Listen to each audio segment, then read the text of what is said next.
So today we begin, as you know, our deeper exploration of the first of these six paramitas.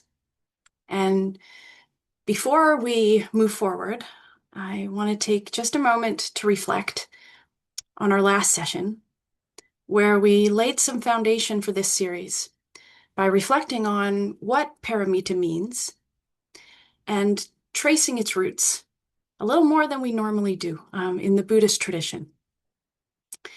And I shared that while paramita is often translated as perfection, the translation that feels most alive and kind of aligned and meaningful to me is gone to the other shore. So rather than relating to these teachings as a set of ideals to achieve, which is what happens for me when I think of them as perfections, we will be holding them as qualities that help carry us towards the other shore, so to speak, of greater freedom and compassion and awakened presence. And we also learned that in the Mahayana tradition, these paramitas are understood as the heart of the Bodhisattva path, which is that path of waking up not only for ourselves, but in service of all beings. And then importantly, we reflected on how these are not qualities we need to manufacture or earn, but seeds that are already within us, without exception. And so our practice is to tend those seeds by cultivating the conditions that help them grow. Okay? So as we turn towards the first of these qualities today, we encounter Dāna, which we all know well, can be understood most simply as generosity. And our aim here today will not be to figure out how we might become perfectly generous people, but instead to explore what is generosity in a holistic sense, what nourishes it, what gets in the way, and what does it mean to practice Dāna as part of the Bodhisattva path. And I want to begin by acknowledging that perhaps unlike some of the other Sanskrit words for these paramitas, Dāna is probably familiar to you because every time I send a reminder email for these sessions, I mention that they are offered on a Dāna basis. So the word itself, not new. But my guess is when we hear it in that context, we might understand it in a fairly narrow way. So like a form of material exchange or making an offering in return for receiving something. And that's not wrong. So this is part of generosity. But as a teaching and as a quality that we can embody, Dāna is a lot more than that. Dāna points towards giving and offering and generosity in their broadest sense.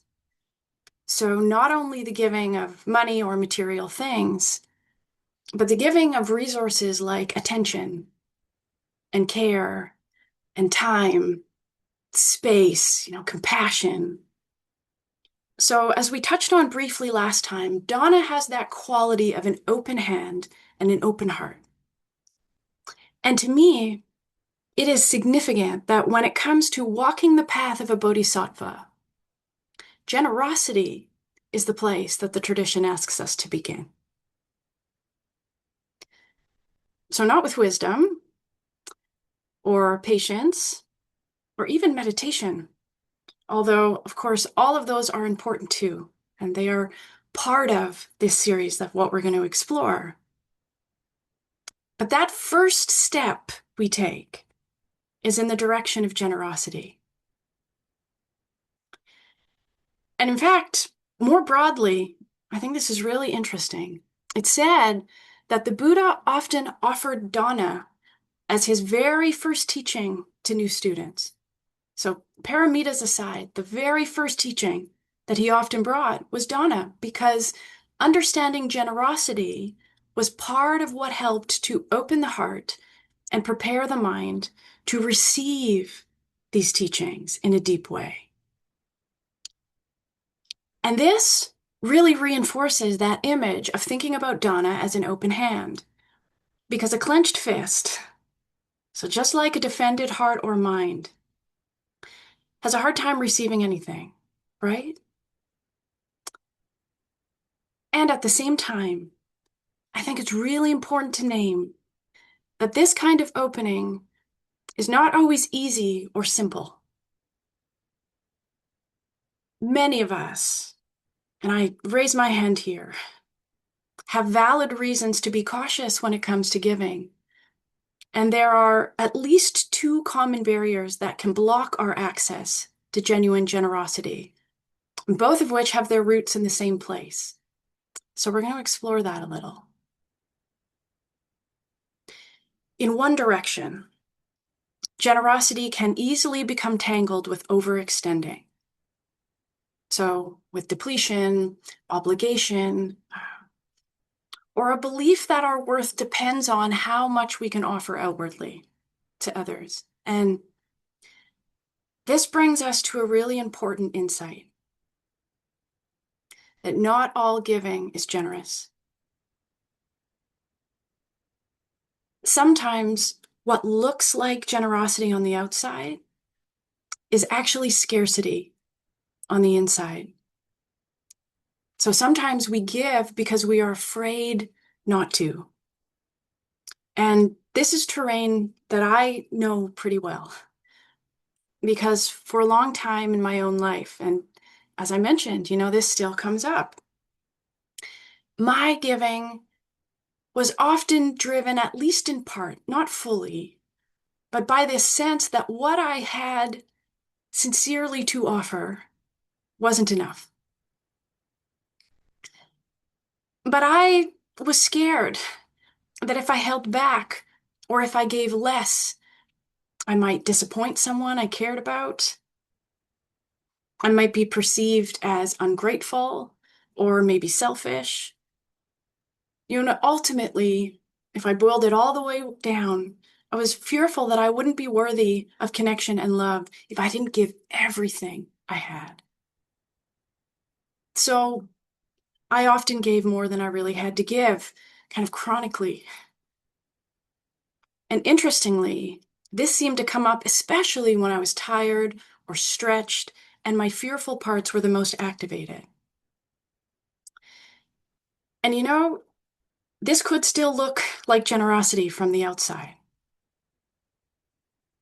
And sometimes it even felt like generosity briefly when I was being acknowledged for giving so much. But underneath, there was often this sense of anxiety or sadness. And over time, this could turn into resentment or that really deep depletion. So a very long way from freedom and flow or the appreciation and receptiveness that underlie true Dāna. And then we have the other side of the coin. Sometimes we grip tightly, right?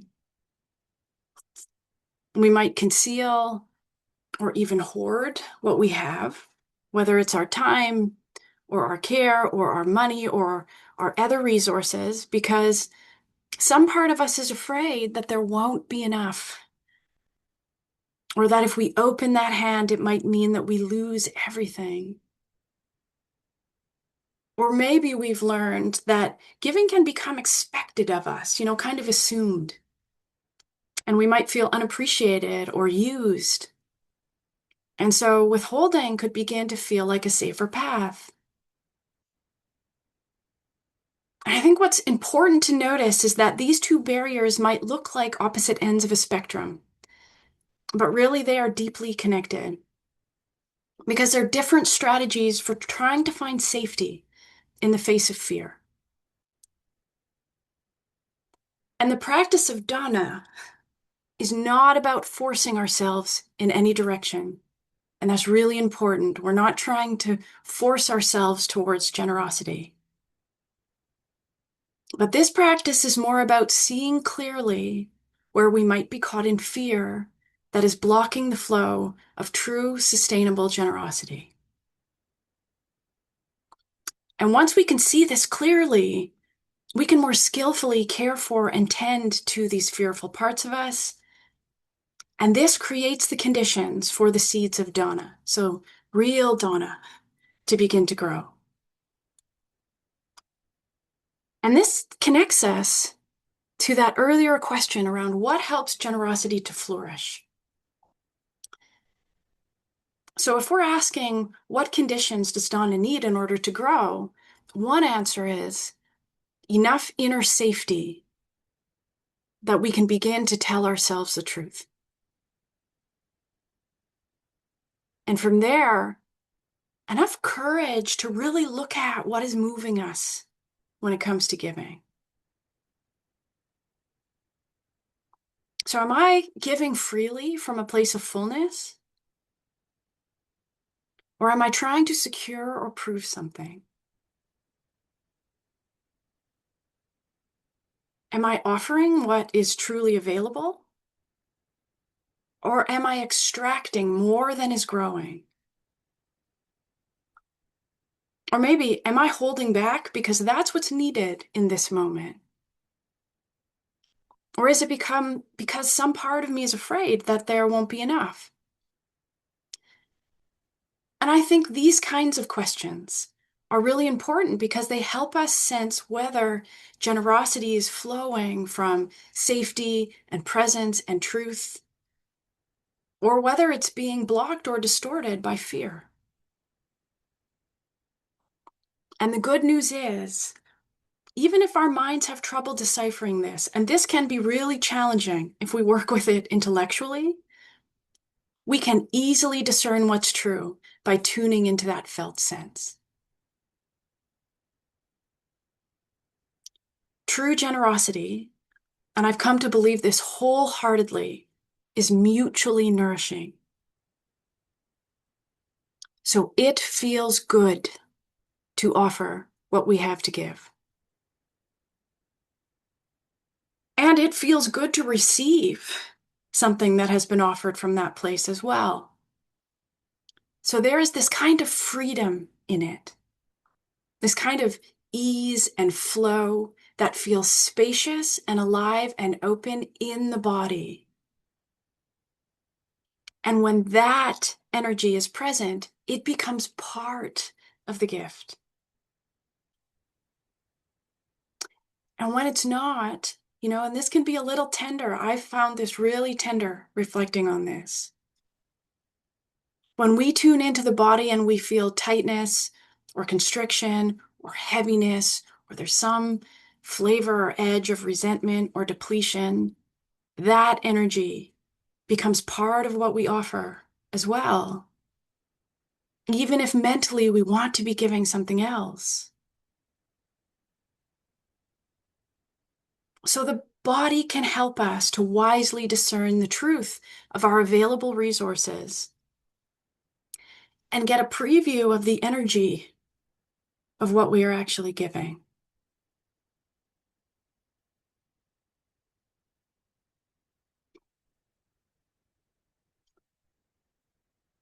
Now, another condition that Dāna needs, I think, that goes along with this is trust. Because once we begin to sense what is true, the next step is trusting it. And that means trusting that we do not have to force the hand open or keep it clenched shut.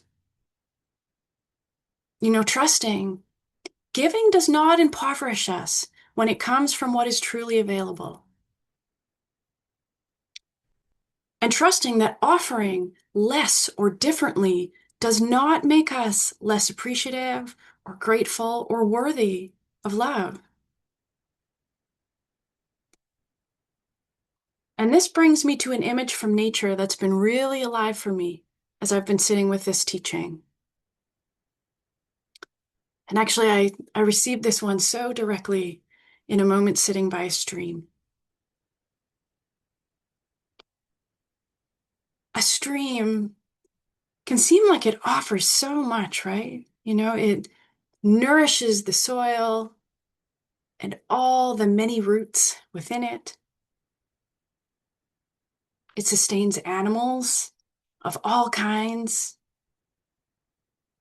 And streams, they move through the landscape, giving life as they go. They contribute sound, really a vibrant aliveness to the whole ecosystem. But streams can only do this when they're fed. And when they allow that flow to proceed in a natural way.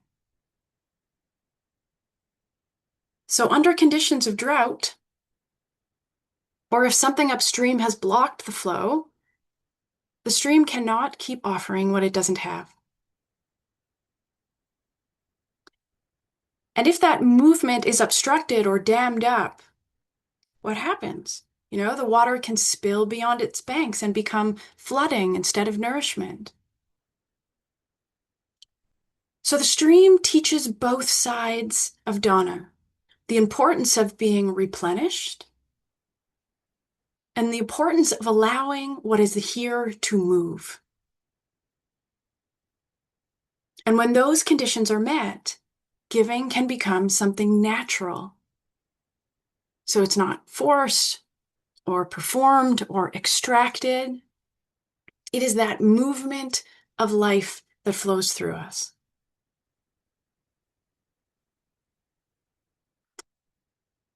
And I think this matters because in the Bodhisattva path, generosity is not only about helping, it's about liberation, right? It's about freedom.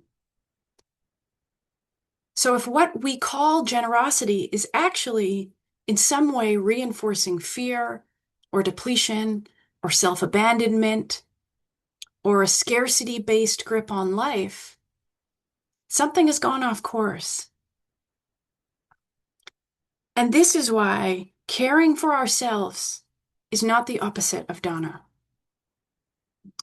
And in fact, it is one of the most important conditions for Dāna. So rest can be part of generosity. Boundaries can be part of generosity. Saying no can be part of generosity when it protects what is true and sustainable. Just like saying yes can be part of generosity when it reflects what is real and available and life-giving.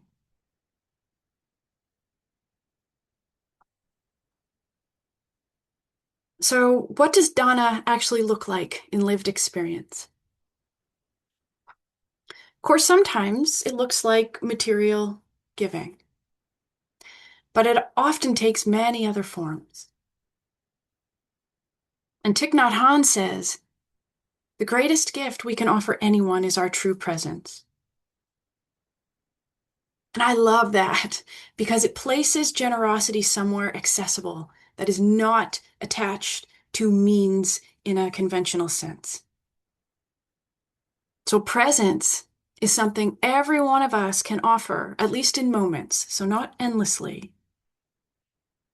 So as you demonstrated for us, John, Dāna can look like really listening to someone. It can look like giving someone the space to be who they are without trying to nudge or change them to who we think they should be. It can look like encouragement or kindness, or here's a big one, assuming positive intent when we encounter behavior or actions that we don't fully understand. And these are just a few examples. There are so many examples of Dāna. And one more from the Buddhist tradition that speaks a lot about the generosity of fearlessness. So being someone whose presence can help other people feel safe. And I think that's one of the most beautiful forms of Dāna that I feel so abundantly here in this space.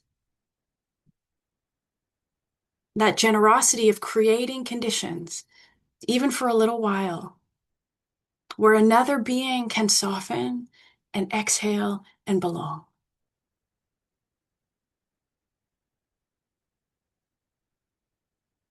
And I want to be sure not to leave out, I want to name expressly that receiving is part of Dāna too. Because generosity is not a one-way street. It is a reciprocal flow. When we receive with grace, when we let care in, or we allow someone else the dignity and the joy of giving, we participate in that flow. And this reciprocity has always been such an important part of the Dāna model. So when the Buddha and monastics offered teachings on a Dāna basis, you probably know this, but their lives were sustained by the generosity of those receiving the teachings. And those receiving the teachings were nourished in turn by this gift of the Dharma. So it's this model of mutual enrichment. And part of why I continue to offer my own teaching primarily on a Dāna basis, even though, honestly, it goes against a lot of modern business best practices. And I've had many a mentor advise me that maybe Dāna doesn't make sense in our modern world.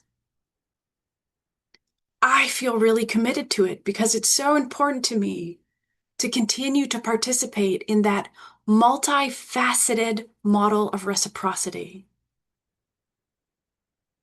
And in doing that, I get to carry forward and offer the diverse expressions of generosity I have received, not only from my teachers, but also the many forms of generosity I receive from all of you every time we meet in this space.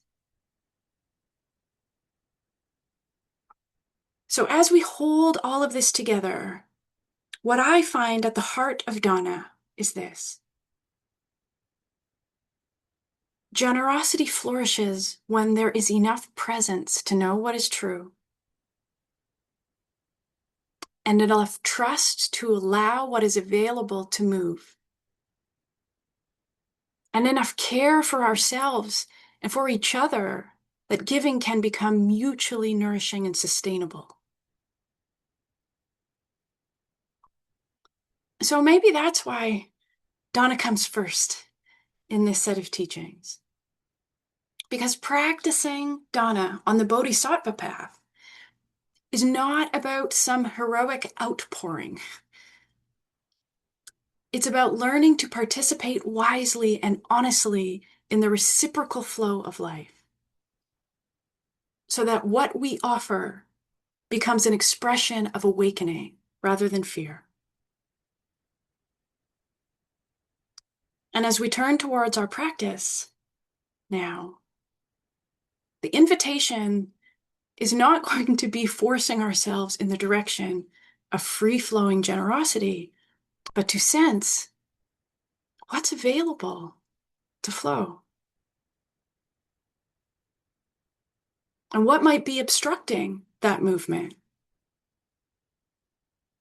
And then what tending is needed so that these seeds of generosity, which are already in us, can start to grow in their own way, on their own time.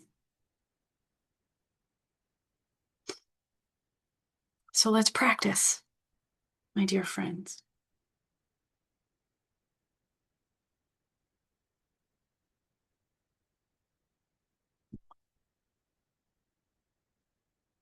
And I'll invite you to really take your time today. Be generous to yourself in how you arrange the body.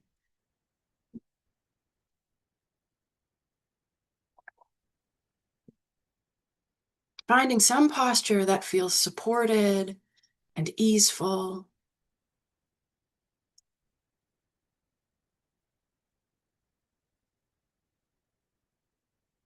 And when you're ready, you might close the eyes or soften the gaze.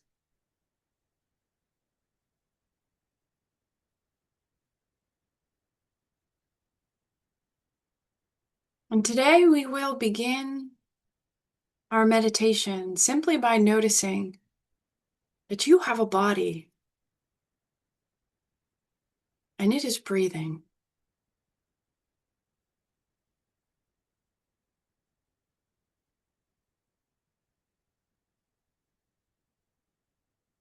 So taking a few moments to arrive through sensation.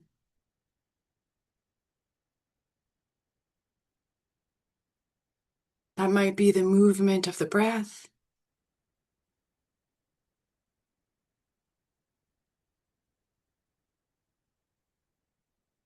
or the sensation of the contact with the chair or the cushion or the floor beneath you.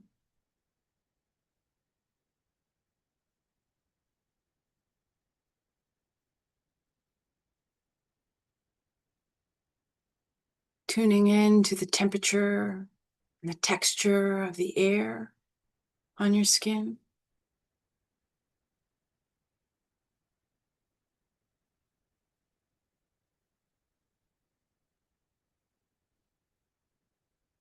Perhaps opening to sound.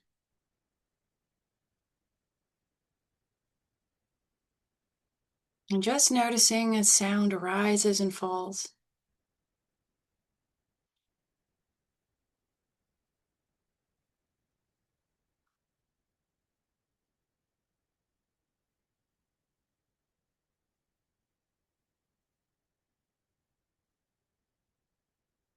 And as you settle, just noticing what kind of atmosphere is here in your inner environment today. Without trying to change it.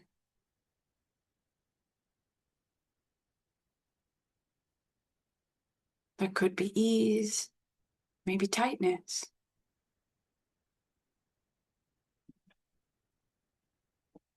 maybe fatigue, heaviness, or openness.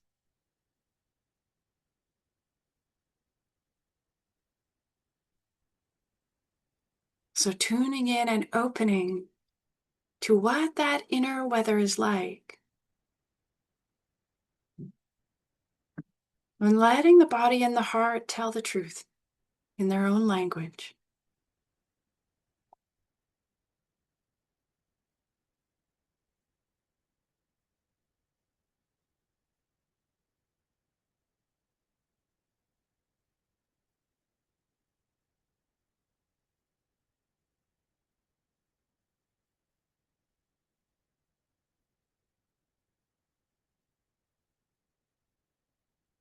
And now gently bringing to mind this quality of generosity, of Dāna.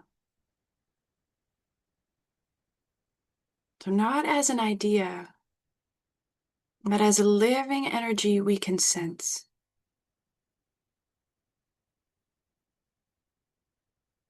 And beginning by just checking in, how does the body respond to the word generosity?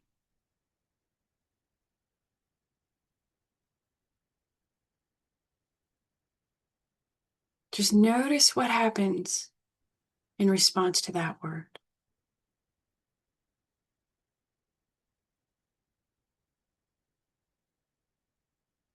And everything belongs here.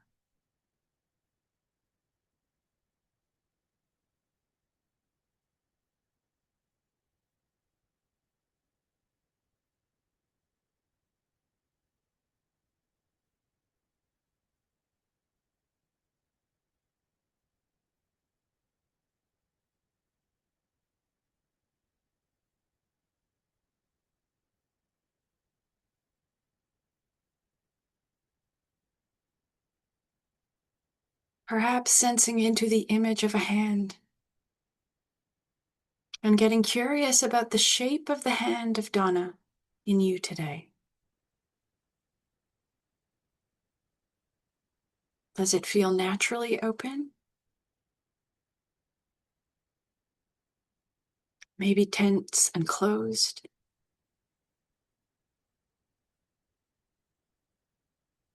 maybe shaky and tired from trying to extend itself open too long.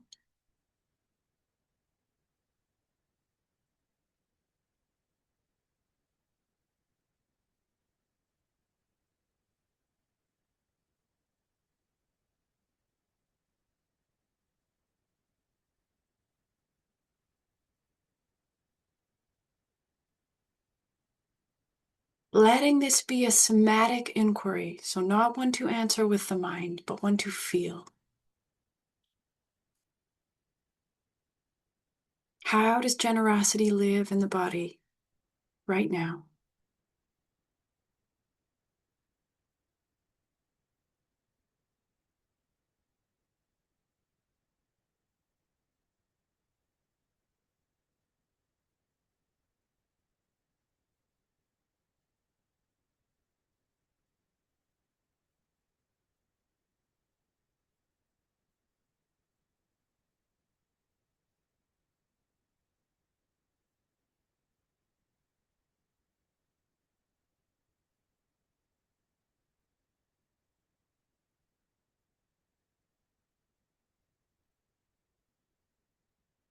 Anytime you find yourself maybe pulled into a thought or story, it's no problem.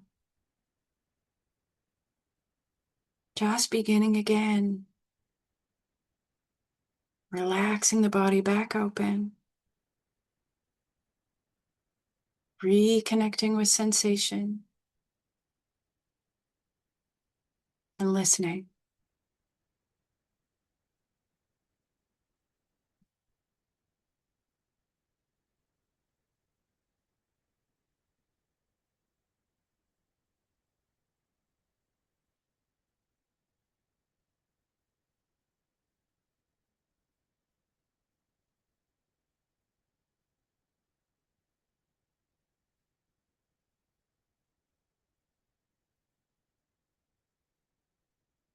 And I'll invite you now to bring in the image of a stream.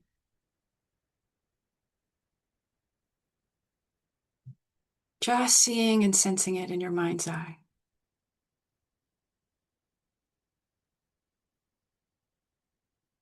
You might see that water flowing, sparkling. Imagine the sounds that come with it. The whole environment being nourished around it. A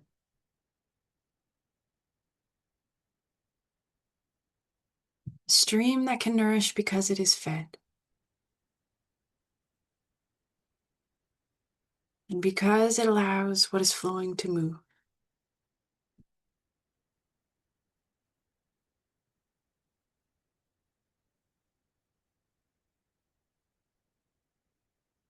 When feeling into that truth in your own body, you might ask, what is available to flow through me right now?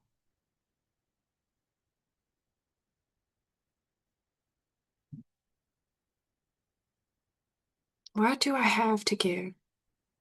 Not from effort or obligation, but because it is here.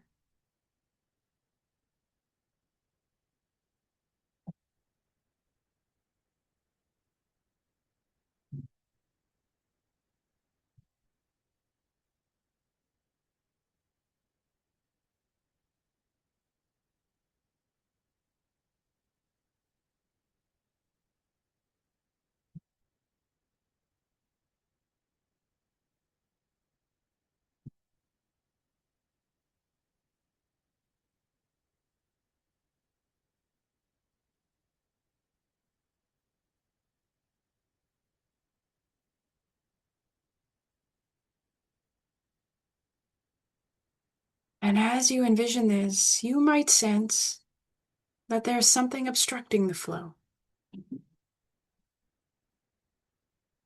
So making room for that and getting curious about it.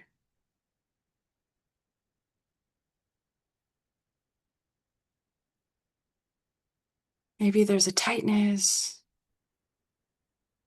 tiredness, a guardedness, depletion.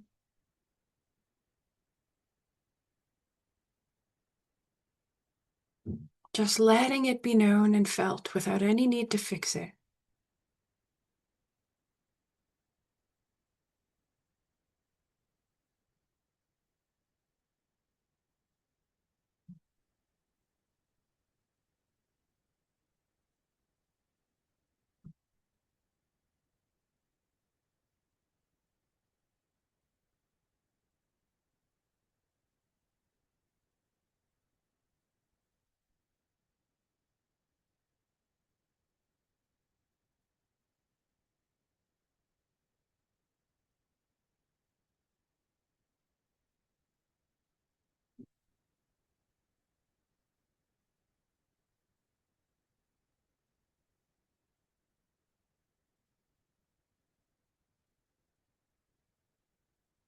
And finally, sensing what conditions would be needed to tend to this seed of generosity.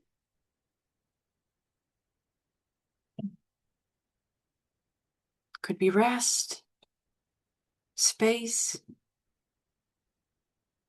honesty,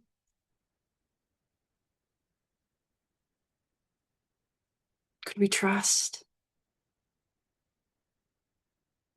receiving.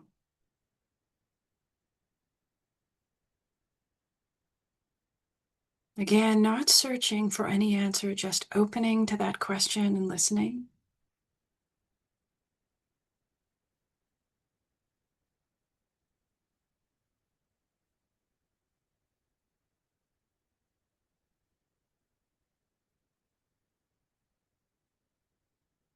And if it feels supportive, you might place a hand on the heart or the belly.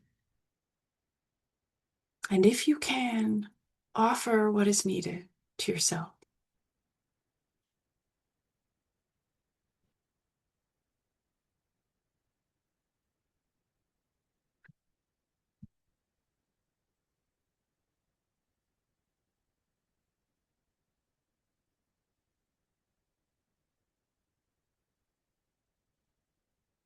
So feeling that reciprocal flow, offering and receiving.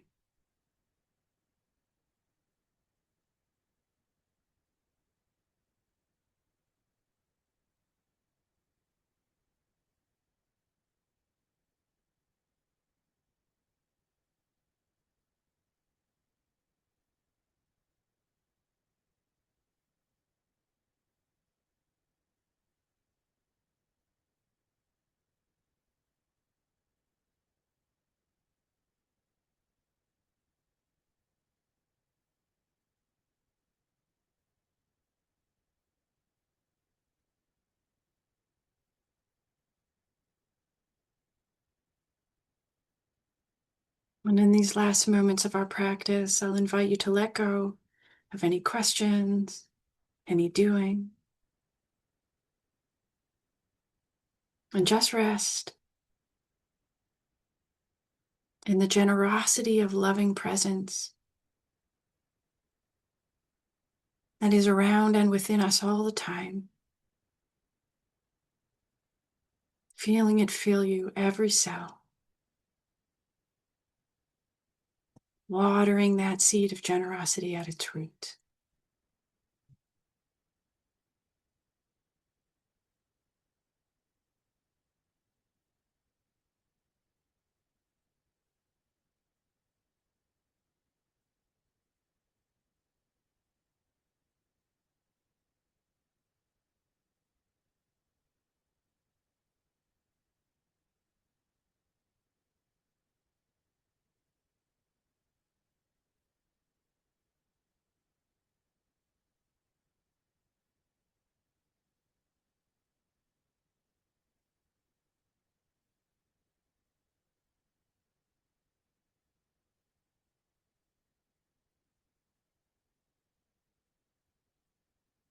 We'll close with a poem called The Spreading by Rosemary Whittle-Latromer. Sometimes a seed of compassion slips into my brain and lands in a place where before only anger could grow.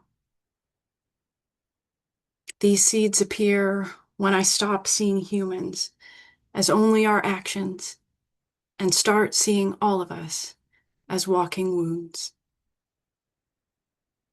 They appear when I see others finding ways to be generous, to be kind. If I offer the seed the barest scrap of attention, it begins to grow roots. Then a stem, then seed leaves, more leaves, a bud. But what allows for this growth is far beyond me. Rather, some gift that comes through when me and my story get out of the way. This is how I sometimes come to find a whole field of inner daisies thriving in a place I once torched to the dirt. At first, they needed my constant care. Then they receded again and again. They spread into such unpredictable places, sometimes outside my inner world, the same way the seeds arrived in me, through kindness, through love. It's beautiful.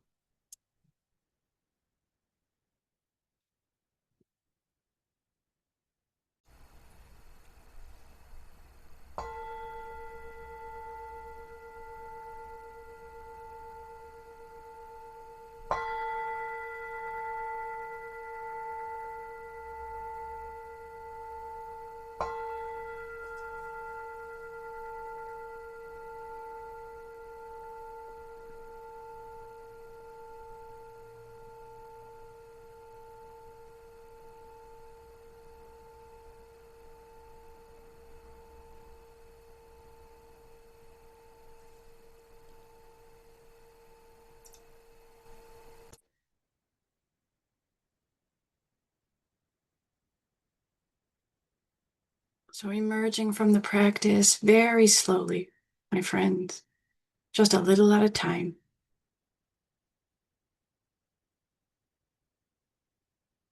Caring for and tending to the body in whatever way you need. Perhaps a stretch. Mm.